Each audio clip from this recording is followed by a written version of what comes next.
Sa mga mahihilig dyan sa gulay na talong, ito lang ang gagawin. Yan.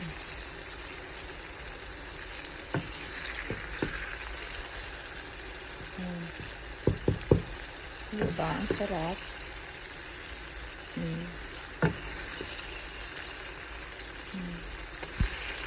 Tapos mamaya, lagyan natin to ng toyo.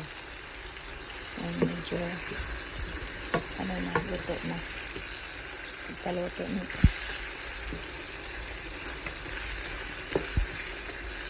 Para masarap.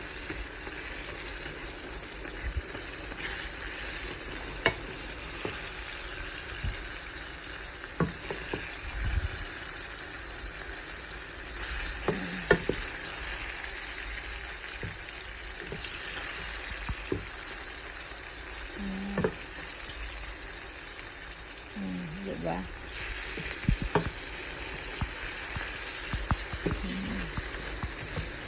Ang sarap-sarap.